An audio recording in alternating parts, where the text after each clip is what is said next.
Dome જે બનાવવામાં આવ્યા છે અને આ ડોમ ગમે ત્યારે સળગી ઉઠે એનું કઈ બહુ નક્કી હોય નહીં, તો આ જે ડોમ છે એને ફાયર એનઓસી નહીં મળે.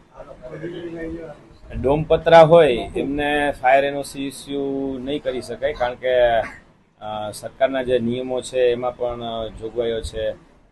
સ્કૂલ કોલેજ છે કે હોસ્પિટલની પ્રિમાઇસીસ છે, તો એ બિલ્ડિંગની અંદર ડોમ પતરા હશે તો એમને ફાયર એનઓસી ઇસ્યુ નહીં કરીએ અમે.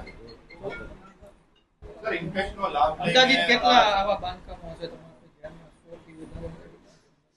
અંદાજિત બાંધકામ તો હવે આપણને બાંધકામ શાખા અથવા ટાઉન પ્લાનિંગ શાખામાંથી એની મળી શકે વિગતો.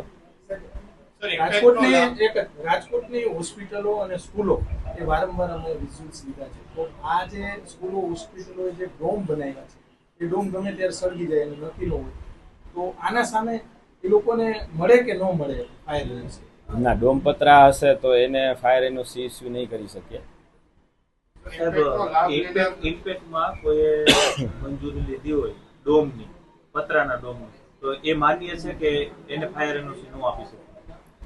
ડોમ પતરામાં જો એ લોકોએ પેલી જે તે વખતે પ્લાન મંજૂર કરાવેલો હશે તો એવા લોકોને એનઓસી ભૂતકાળમાં અમારા ચીફ ફાયર ઓફિસર હતા એમણે ઇસ્યુ કરેલી છે. એટલે મંજૂર પ્લાન હોય અને એમાં હશે અને એ પણ જો સેફ હશે અને ફાયર રિલેટેડ અમને કોઈ રિસ્ક નહીં દેખાતું હોય તો એમને જે તે વખતે ફાયર એનઓસી ઇસ્યુ કરેલી હશે. બાકી મારા લેવલથી તો હું અત્યારે જે ચાર્જમાં છું તો મેં એનઓસી ટાઈપની ઇસ્યુ કરેલી નથી. સામાન્ય રીતે ફાયરના જે નિયમો તમે કહો તો પ્લાનની અંદર તો એ જ મંજૂર થતા હોય જે પાકું ચણતર હોય. તો આ પતરાના જે ડોમ છે એ પ્લાનની અંદર મંજૂર કરવામાં આવતો હોય છે. એટલે હવે એ પ્લાનિંગ ટાઉન પ્લાનિંગ ડિપાર્ટમેન્ટ અને એમને જો મંજૂરી આપેલી હોય તો એના લેવલથી ફાયર એનઓસી આપીએ એને મંજૂરી આપી. મંજૂર પ્લાન હોય, જો મંજૂર પ્લાન હોય તો અમે એનઓસી કદાચ ભૂતકાળના અમારા ચીફ ફાયર ઓફિસર છે તો એમને આપેલી હશે.